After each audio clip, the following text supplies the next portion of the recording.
Hello students, in this video we are going to study the role of microbes as a biofertilizer.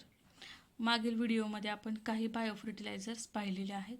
For example types of बायोफर्टिलायझर्स म्हणजे काय त्याची definition पाहिली. त्याच्यानंतर types of बायोफर्टिलायझर्स त्याच्यामध्ये पहिला type पाहिला होता नायट्रोजन फिक्सिंग बायोफर्टिलायझर्स. दुसरा टाईप पाहिला आपण फॉस्फेट सोल्युबलायझिंग बायोफर्टिलायझर्स.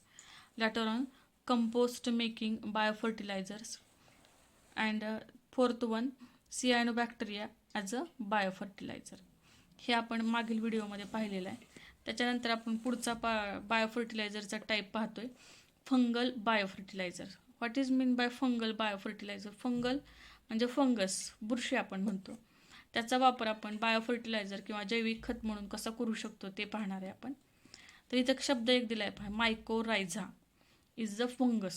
मायकॉस म्हणजे फंगस, मायकॉस म्हणजे फंगस अँड रायझा म्हणजे roots. Mycorrhiza is the fungus.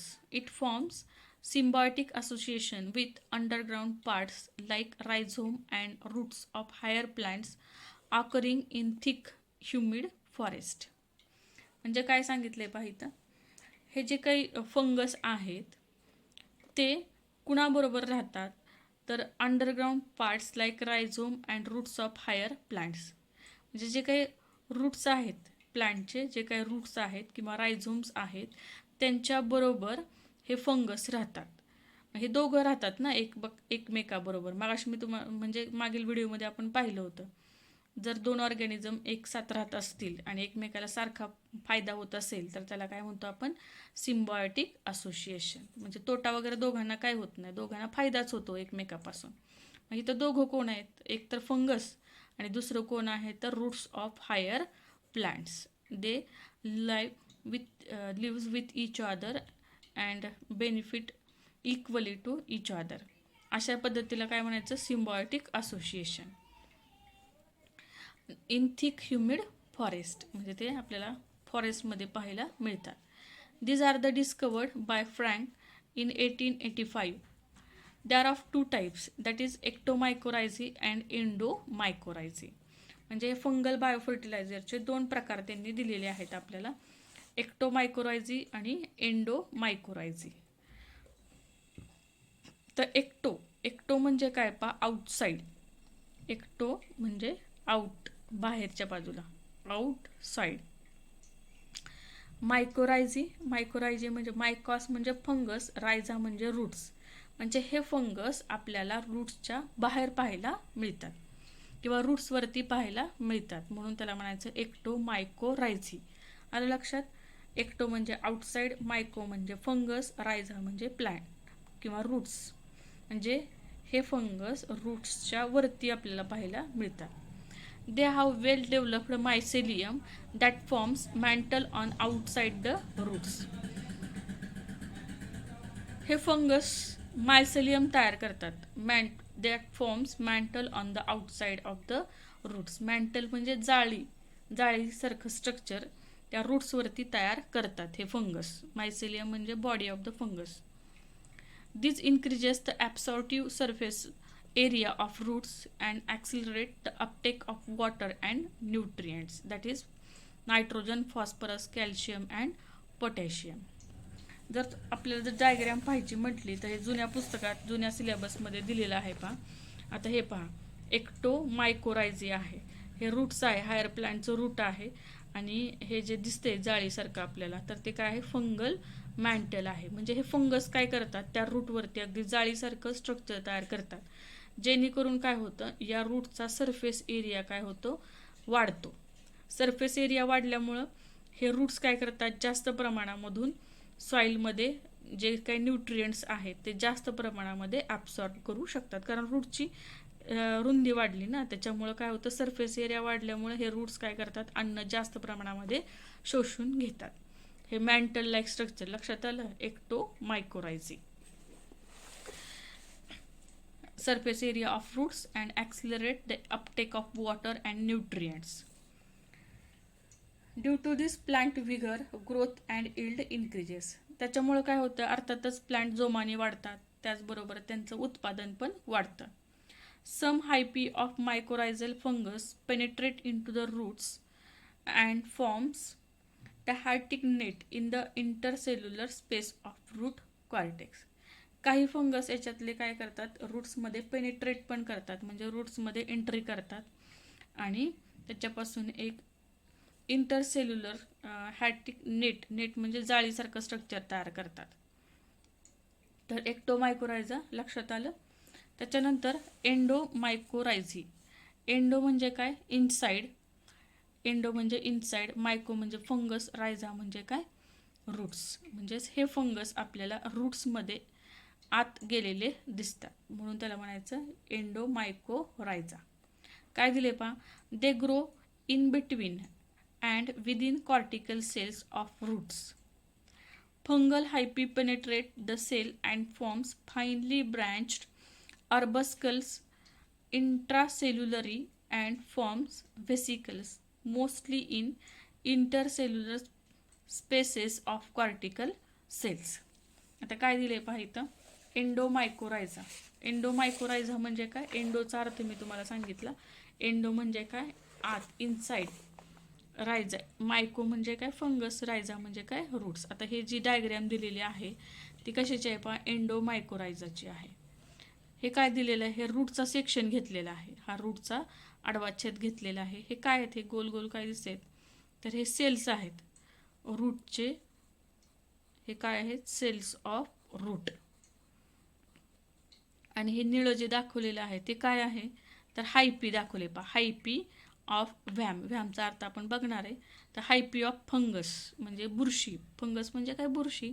त्याच्या ह्या हायपी आहेत, म्हणजे असे धाग्यासारखे स्ट्रक्चर. ते काय करतात, penetrate into the cortex of cell किंवा roots of cells of roots. म्हणजे थोडक्यात काय, रूट्समध्ये हे हायपी जे आहेत फंगसच्या त्या आत पेनेट्रेट करतात आणि काय तयार करतात, काही हायपी काय करतात, या रूट्समध्ये किंवा सेल्समध्ये असं ब्रँच्ड स्ट्रक्चर तयार करतात. त्यांना नाव दिलं अर्बस्कल्स. म्हणजे काही हायपी काय करतात, असं ब्रँच्ड फिंगर लेग स्ट्रक्चर्स तयार करतात, त्यांना म्हणायचं अर्बस्कल्स. तर काही हायपी काय करतात, असं गोलाकार टिप रिजनला स्ट्रक्चर तयार करतात, त्याला म्हणायचं व्हेसिकल्स. म्हणजे काही हायपी ब्रँच्ड स्ट्रक्चर तयार करतात, त्याला म्हणायचं अर्बस्कल. काही हायपी काय करतात, रूट्सच्या जे काही सेल्स आहेत त्याच्यामध्ये असं गोलाकार स्ट्रक्चर तयार करतात, त्यांना म्हणायचं व्हेसिकल्स. आणि या सगळ्याला मिळून काय म्हणतात, व्हॅम. व्हॅम हे कलेक्टिव्हली याला काय म्हणायचं, व्हेसिक्युलर अर्बस्क्युलर मायकोरायझा. व्हॅम, vesicular अर्बस्क्युलर mycorrhiza. हे लक्षात आलं. एंडोमायकोरायझा म्हणजे काय, ह्या हायपी ज्या आहेत त्या रूट्समध्ये आत पेनेट्रेट करतात, आत खोलवरती शिरतात, त्याला म्हणायचं एंडोमायकोरायझी म्हणजेच व्हॅम. एंडोमायकोरायझीला नाव काय आहे, VAM. Hence they are called as vesiculo arbuscular mycorrhizae or VAM. Nowadays, they are described as AM fungi. The plants with VAM grow luxuriantly in less irrigated areas. म्हणजे काय, हे जे काही व्हॅम आहेत किंवा एंडोमायकोरायझा जे आहेत ते काय होतात, लेस इरिगेटेड एरियाजमध्ये आपल्याला पाहायला मिळतात.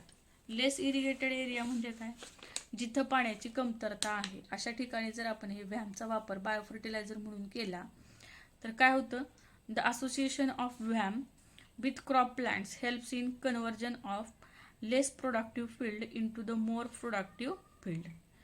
जिथं पाण्याची कमतरता आहे, जिथं पाणी कमी आहे अशा ठिकाणी जर आपण या व्हॅमचा वापर फर्टिलायझर म्हणून केला तर तिथली जी फील्ड आहे, तिथलं जे शेतजमीन आहे ते काय होतं, मोर प्रोडक्टिव्ह होतं. कारण त्याच्यामध्ये उत्पादन जास्त निघत नव्हतं ना, म्हणून आपण त्याला काय म्हणायचं, लेस प्रोडक्टिव्ह फील्ड. तिथं जर आपण व्हॅम वापरलं तर काय होतं, this field become converted into more productive field. त्याच्यानंतर पुढे काय दिले पहा, बेनिफिट्स ऑफ मायकोरायझा. म्हणजे हे फंगल बायोफर्टिलायझर जे आहेत की ज्यांना आपण काय म्हणतो मायकोरायझा, त्याचा फायदा काय होतो, selective absorption of phosphorus, zinc, copper, calcium, nitrogen, manganese, boron and iron. म्हणजे हे ठराविकच न्यूट्रिएंट्स काय करत असतात, हे मायक्रोरायझा ॲब्सॉर्ब करतात. Enhance the water Uptake. Water Uptake म्हणजे हे मायक्रोरायझा जे आहेत ते वॉटर जास्त प्रमाणात ॲब्सॉर्ब करतात. Induce growth by secreting hormones. हे मायक्रोरायझा काय करत असतात, काही ठराविक हार्मोन्स सिक्रेट करतात. Offer protection to host plant from other microbes by secreting antibiotics. हे मायक्रोरायझा त्याचबरोबर काय करतात, तर त्या होस्ट प्लांटला दुसऱ्या मायक्रो ऑर्गॅनिझमपासून वाचवतात by secreting the antibiotics. These are the benefits of mycorrhiza. त्याच्यानंतर पुढं काय दिलेलं आहे पा, biofertilizer micro organisms. Biofertilizer micro organisms. आता जी आपण नावं पाहिली सगळी, काय काय पाहिलं आपण, role of microbes as a biofertilizer असं हेडिंगच पाहिलं होतं आपण. म्हणजे काही मायक्रो ऑर्गॅनिझमचा वापर आपण काय म्हणून करतोय, तर बायोफर्टिलायझर जैविक खतं म्हणून करतोय. त्या मायक्रो ऑर्गॅनिझमची थोडक्यात माहिती दिलेली आहे. म्हणजे ज्याचा वापर आपण बायोफर्टिलायझर म्हणून करतोय त्या मायक्रो ऑर्गॅनिझमची काही माहिती इथं दिलेली आहे. काय दिलंय पा, आपण एक मायक्रो ऑर्गॅनिझमचं नाव पाहिलं, Rhizobium. Rhizobium nitrogen fixing bacteria आहे हा रायझोबियम. काय दिले पहा रायझोबियम बद्दल. Rhizobia are rod shaped, motile, aerobic, gram negative, non spore forming, nitrogen fixing bacteria. काय दिले, रायझोबियम हा रॉड शेप्ड बॅक्टेरिया आहे. त्याचबरोबर मोटाईल आहे. मोटाईल म्हणजे त्याला मोबाईल किंवा मुवमेंट होण्यासाठी त्याला फ्लॅजेला असतात. एरोबिक म्हणजे they require the oxygen. Gram negative, आता ग्राम हे शास्त्रज्ञाचं नाव आहे. त्यांनी एक स्टेन तयार केलं होतं, त्याला ग्राम, त्याच्यावरून ते ग्राम पॉझिटिव्ह ग्राम निगेटिव्ह असे बॅक्टेरियाचे प्रकार पडतात. ते आता सध्या आपल्याला म्हणजे गरज नाही आहे. इथं काय लक्षात ठेवा, rhizobium is a gram negative non spore forming nitrogen fixing bacteria containing nod genes and nif genes. हे खूप महत्त्वाचं, हे लक्षात ठेवा. रायझोबियममध्ये जीन्स असतात, कुठले, नॉड जीन आणि निफ जीन. नॉड म्हणजे काय, नोड्यूल फॉर्मिंग जीन. नोड्यूल म्हणजे गाठ, नोड्यूल लाईक स्ट्रक्चर म्हणजे काय, किंवा नॉब लाईक स्ट्रक्चर म्हणजे काय, गाठ तयार करण्यासारखं स्ट्रक्चर किंवा जीन त्याच्यामध्ये असतो. निफ जीन, निफ म्हणजे काय, नायट्रोजन फिक्सिंग जीन या रायझोबियममध्ये असतो. They form symbiotic association with roots of leguminous plant. हे रायझोबियम आपल्याला जनरली कुठं पाहायला मिळतात किंवा कुणाशी असोसिएशन दाखवतात, तर लेग्युमिनस प्लांट. लेग्युमिनस प्लांट म्हणजे काय, ज्या शेंगवर्गीय वनस्पती आहेत, म्हणजे भुईमुग वगैरे आपल्याला माहिती आहे, ग्राउंडनट तुम्ही बघितलं असेल. भुईमुगाची जर आपण मुळं उपटली तर तुम्हाला त्याच्यावरती गाठी दिसतात पहा. गाठी म्हणजे त्याला आपण नोड्यूल्स असं म्हणतो. तर त्या गाठीमध्ये काय असतं, तर रायझोबियम बॅक्टेरिया असतो. किंवा आपण मेथी वगैरे निवडताना तुम्ही बघितले असेल, त्याच्या रूट्सवरती छोट्या छोट्या गाठी असतात पहा. तर त्या काय असतात, तर रायझोबियम बॅक्टेरियाच्या नूडल्स तयार करतो तो. Symbiotic association with roots of leguminous plant. Leguminous म्हणजे शेंगवर्गीय वनस्पती. They bring about nodule formation on the roots and multiply inside the nodule. इथं एक डायग्रॅम दिलेली आहे तुमच्या पुस्तकामध्ये, इथं दिलेलं आहे पहा ही डायग्रॅम. तर इथं काय दिले, रूट नोड्यूल्स. हे रूट आहे हायर प्लांटचं किंवा लेग्युमिनस प्लांटचं रूट्स आहे. आणि ह्या काय दिसतात आपल्याला, येलो कलरच्या रूट नोड्यूल्स आहेत. आणि ह्या नोड्यूल्स, या नोड्यूलमध्ये काय असतो, रायझोबियम बॅक्टेरिया असतो. नोड्यूलमध्ये काय असतो, रायझोबियम बॅक्टेरिया. इथं एक दिलेले आहे, आणखीन एक डायग्राम दिली आहे पहा, टीएस ऑफ रूट नोड्यूल. म्हणजे याच्यातून काय केलं आहे, असा आडवा छेद घेतलेला आहे. आणि त्या छेदमध्ये काय दिसते आपल्याला, हे रूट नोड्यूल आहे. मध्ये दिसते काय, हा झायलेम फ्लोएम आहे. त्याच्यानंतर ह्या ज्या काय आहेत त्या बॅक्टेरियल कॉलनीज आहे इन कॉर्टिकल सेल्स. म्हणजे या लेग्युमिनस प्लांटच्या रूट्समध्ये आपल्याला ह्या बॅक्टेरिया पाहायला मिळतात. कुठल्या, रायझोबियम बॅक्टेरिया आपल्याला पाहायला मिळतात. आणि त्या काय करतात, या रूट्सवरती अशा गाठी निर्माण करत असतात. पुढं काय दिलंय पहा, nodule formation on roots and multiply inside the nodule, म्हणजे त्या गाठीमध्ये ते काय होतात, मल्टिप्लाय होतात. They fix the atmospheric nitrogen into organic forms which can be used by the plants as a nutrients. मग हे रायझोबियम बॅक्टेरिया काय करत असतात, तर ॲटमॉस्फेरिक नायट्रोजन फिक्स करतात आणि कोणाला देतात, तर प्लांटला देतात. For example, Rhizobium leguminosarum is the species for pea. हे लक्षात ठेवा, MCQला महत्त्वाचं आहे. म्हणजे पी प्लांट, पी म्हणजे वाटाण्याचं प्लांट आपल्याला माहिती आहे. मग या वाटाण्याच्या प्लांटमध्ये आपल्याला ह्या रायझोबियम लेग्युमिनोसरम हीच रायझोबियमची स्पेसीज आपल्याला पाहायला मिळते. Pea Rhizobium leguminosarum. आणि दुसरं आहे Rhizobium phaseoli to the beans. Beans म्हणजे घेवडा माहिती आहे आपल्याला. तर या बीन्समध्ये आपल्याला रायझोबियम फॅसिओली नावाचं मायक्रो ऑर्गॅनिझम पाहायला मिळतो. तर हा रायझोबियम झाला. ह्याच्यात लक्षात ठेवा, नोड जीन्स आणि निफ जीन्स असतात. नायट्रोजन फिक्स करतो, सिम्बायोटिक बॅक्टेरिया आहे. त्याच्यानंतर पुढचा दिलेला आहे आपल्याला ॲझॅटोबॅक्टर. तर ॲझॅटोबॅक्टर म्हणजे काय पा, it is important and well non free living nitrogen fixing aerobic non photosynthetic non nodule forming bacteria. आता आपण काय पाहतोय, ॲझॅटोबॅक्टर पाहतोय. हा कसला आहे, फ्री लिव्हिंग, एकटाच राहणार आहे. वरती रायझोबियम आपण पाहिला, तो सिम्बायोटिक आहे. फ्री लिव्हिंग, नायट्रोजन फिक्सिंग, हा पण नायट्रोजन फिक्स करतो. एरोबिक, हा काय आहे, एरोबिक आहे, also require oxygen. Non photosynthetic, स्वतःचं अन्न स्वतः तयार करत नाही.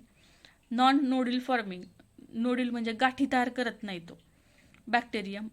इंटिमेटली associated with roots of grasses. आता हा ॲझॅटोबॅक्टर कुठं सापडतो आपल्याला, तर roots of grasses and certain plants. It is used as a biofertilizer for all non leguminous plants especially rice, cotton and vegetables. आता हे पर्टिक्युलर लक्षात ठेवावं लागेल तुम्हाला. ॲझॅटोबॅक्टर हा जो काही बॅक्टेरिया आहे तो नॉन लेग्युमिनस आहे. म्हणजे थोडक्यात काय, लेग्युमिनस म्हणजे शेंगवर्गीय जी वनस्पती आहे त्याच्यामध्ये सापडत नाही. मग कुठं असतो, तर राईस, कॉटन आणि व्हेजिटेबल्सवरती आपल्याला पाहायला मिळतो. त्याच्यानंतर पुढचा बॅक्टेरिया दिलेला आहे, पुढचा मायक्रो ऑर्गॅनिझम दिलेला आहे ॲझोस्पिरिलम. ॲझोस्पिरिलम काय दिले पा, it is free living aerobic nitrogen fixing bacterium associated with roots of corn, wheat and jowar. हा ॲझोस्पिरिलम या कॉर्न, व्हीट आणि जवार याच्यामध्ये आपल्याला पाहायला मिळतो. It also fix the nitrogen. It fix the considerable quantity of nitrogen that is 20 to 40 kilogram nitrogen per hectare in non leguminous plant such as serials, millets, cotton, oil seed etcetera. म्हणजे हा ॲझोस्पिरिलम हा पण काय आहे, non leguminous म्हणजे शेंगवर्गीय वनस्पतीमध्ये आपल्याला आढळत नाही. मग कुठल्या ह्याच्यात आढळतो, तो सिरियल्स, मिलेट्स, कॉटन आणि ऑइल सीड्स याच्यामध्ये आपल्याला हा ॲझोस्पिरिलम पाहायला मिळतो. त्याच्यानंतर पुढचा मायक्रो ऑर्गॅनिझम आहे ॲनाबिना. तर ॲनाबिना काय आहे पा, it is the genus of multicellular filamentous cyano bacteria. Anabaena हा काय आहे, सियानो बॅक्टेरिया आहे. Exist as plankton. It is ability to fix the nitrogen and also form symbiotic relationship with certain plants such as corolide roots of Cycas, Anthoceros thallus. आता हे लक्षात ठेवा, ॲनाबिना हा काय आहे, सियानोबॅक्टेरिया आहे. नायट्रोजन फिक्स करतो, सिम्बायोटिक रिलेशन दाखवतो. सिम्बायोटिक म्हणजे याच्या जोडीला कोणतरी असणार आहे, आणखीन कोण असणार आहे, इथे एक्झाम्पल दिलेले आहेत पहा. Coralloid roots of Cycas. Cycas gymnospermic plant आहे आणि त्याच्यामध्ये 2 प्रकारचे रूट्स असतात, एक टॅप रूट आणि दुसरं आहे कोरोलाइड रूट्स. तर या कोरोलाइड रूट्समध्ये, हे सायकसच्या कोरोलाइड रूट्समध्ये ॲनाबिना आपल्याला पाहायला मिळतात. त्याचबरोबर अँथोसिरॉस थॅलस. अँथोसिरॉस थॅलस हे ब्रायोफायटिक प्लांट आहे, त्याच्या थॅलसमध्ये आपल्याला ॲनाबिना पाहायला मिळतो. म्हणजे हे दोघं राहतात, ॲनाबिना, कोरोलाइड रूट्स ऑफ सायकस किंवा ॲनाबिना आणि अँथोसिरॉस थॅलस दोघं राहतात एकत्र, एकमेकाला फायदा होतो, म्हणून त्याला म्हणायचं symbiotic association. Heterocyst which is the site for the nitrogen fixation. मगाशी मी तुम्हाला नॉस्टॉकचा फिलामेंट दाखवला होता काढून, तर त्याच्यामध्ये महत्त्वाची सेल कुठली असते तर हेटेरोसिस्ट, की जिथं काय केलं जातं, साईट फॉर नायट्रोजन फिक्सेशन म्हटलंय त्यांनी. साईट म्हणजे काय, ठिकाण, की जिथं काय होत असतं, नायट्रोजन फिक्स होतं. मी तुम्हाला मागाशी दाखवलं होतं हा नायस्टॉकचा फिलामेंट, तसाच अनाबिनाचा पण असतो. हेटेरोसिस्टमध्ये नायट्रोजन फिक्स केलं जातं म्हणून त्याला साईट ऑफ नायट्रोजन फिक्सेशन असं म्हणतात. त्याच्यानंतर पुढं काय दिलंय पहा, ॲझोला. ॲझोला हे काय आहे, is the free floating water fern. Fern माहिती आहे तुम्हाला, टेरिडोफायटिक प्लांट, आपण फर्न नेप्रोलिपिस वगैरे तुम्ही ऐकलं असेल, तर त्याच्यातलं हे फर्न म्हणजे टेरिडोफायटिक प्लांट आहे. फ्री फ्लोटिंग, फ्री फ्लोटिंग म्हणजे पाण्यावरती तरंगणारं हे ॲझोला प्लांट आहे. Consist floating rhizomes that is stem with small overlapping bilobed over leaves and roots. The leaves shows the dorsal and ventral lobe. आता इथं पहा azolla plant दिलेला आहे. ॲझोला प्लांट फ्री फ्लोटिंग आहे, पाण्यावरती तरंगणारे हे azolla fern आहे. त्याला बायलोब्ड लिव्ज असतात. इथं लिव्ज, त्या लिफचा सेक्शन दिलेला आहे, म्हणजे त्या लिफचा उभा छेद घेतलेला आहे. फोटोसिंथेटिक एरिया लिफ आहे हे लक्षात घ्या. आणि त्या लिफमध्ये एक एअर कॅव्हिटी असते, अशी पोकळी असते त्या लिफमध्ये, कॅव्हिटी असते, त्याच्यामध्ये हा ॲनाबिना राहतो. त्याच्यामध्ये हा ॲनाबिना राहतो. म्हणजे इथं काय आहे, ॲझोला लिप आहे. हे काय आहे, ॲझोला लिप. त्याच्यामध्ये कोण राहते, ॲनाबिना राहतो. कुठं राहतो तर कॅव्हिटी, म्हणजे पोकळ एरिया असतो, त्याच्यामध्ये हा ॲनाबिना राहत असतो. म्हणजे ॲझोला काय दाखवणार तर सिम्बायोटिक असोसिएशन दाखवणार. In the dorsal lobe Anabaena filaments are present in aerenchyma. Aerenchyma हा टिश्यू आहे. एरेनकायमा म्हणजे त्याच्यामध्ये एरेन म्हणजे काय, एअर, एअर कॅव्हिटीज असतात. एअर कॅव्हिटीज असतात, त्याच्यामध्ये हा ॲनाबिना राहतो. Azolla can be used as a biofertilizer generally in rice field. हे खूप महत्त्वाचं आहे, लक्षात ठेवा. ॲझोला ॲज अ बायोफर्टिलायझर म्हणून कुठल्या फील्डमध्ये वापरतात तर राईस प्लांटमध्ये वापरतात. हे खूप महत्त्वाचं आहे. राईस प्लांटमध्ये ॲझोला या प्लांटचा वापर बायोफर्टिलायझर म्हणून केला जातो. आलं लक्षात. हे ॲझोला प्लांट आहे, त्याचं लीफ आणि त्याच्यामध्ये हे ॲनाबिनाचे फिलामेंट आपल्याला पाहायला मिळतात. शेवटी काय दिले पहा, बेनिफिट्स ऑफ बायोफर्टिलायझर. या बायोफर्टिलायझर जैविक खतांचा उपयोग, फायदे काय होतात. Low cost can be used by marginal farmers. बायोफर्टिलायझरची किंमत कमी असते आणि ते जनरली जे काय म्हणतात आपण, मध्यमवर्गीय फार्मर्स पण त्याचा वापर करू शकतात. Free from pollution hazards. कुठल्या प्रकारचं पोल्युशन या बायोफर्टिलायझरमुळे होत नाही. Increase soil fertility. सुपीकता वाढवतं, जे सॉईल आहे त्याची सुपीकता वाढवतं. Blue green algae as a biofertilizer secret the growth promoting substances organic acids proteins and vitamins. लक्षात येते तुमच्या ह्या ब्ल्यू ग्रीन अल्गीचा वापर आपण बायोफर्टिलायझर म्हणून जर केला तर ऑर्गॅनिक ॲसिड्स त्याचबरोबर प्रोटीन्स व्हिटॅमिन्स सिक्रेट होतात. त्याच्यानंतर पुढं काय दिले पहा, Azotobacter supply nitrogen and antibiotic in the soil. Azotobacter काय करतं, नायट्रोजन आणि अँटीबायोटिक सॉईलमध्ये सिक्रेट करतात. Biofertilizers increase physiochemical properties of soil like texture, structure, pH, water holding capacity of soil by providing nutrients and organic matter. म्हणजे हे बायोफर्टिलायझर्स काय करतात पहा, तर आपली जी काही सॉईल आहे, आपण त्याला माती म्हणतो, तर त्याचा टेक्स्चर म्हणजे पोत, त्याचबरोबर त्याचा स्ट्रक्चर, pH, त्या सॉईलची पाणी धरून ठेवण्याची क्षमता म्हणजे आपण वॉटर होल्डिंग कॅपॅसिटी म्हणतो, हे त्याचबरोबर त्या सॉईलमध्ये जे न्यूट्रिएंट्स आहेत, ऑर्गॅनिक मॅटर आहेत, त्याची वाढ करतात, इन्क्रीज करतात. These are the benefits of biofertilizers. Last one, now in our country many biofertilizers are available in market to reduce the use of chemical fertilizers and thus the pollution. त्याच्यामुळे आपण सध्या काय करतो, आपल्या मार्केटमध्ये बऱ्याच प्रमाणामध्ये बायोफर्टिलायझर्सचा वापर केला जातो, की जेणेकरून काय होतं, केमिकल फर्टिलायझर्सचा यूज पण कमी होतोय, त्याचबरोबर केमिकल फर्टिलायझर्समुळे होणारे जे काही पोल्युशन आहे ते सुद्धा काय होतं, कमी होतं. This is nothing but about the microbes used as a biofertilizer. Thank you.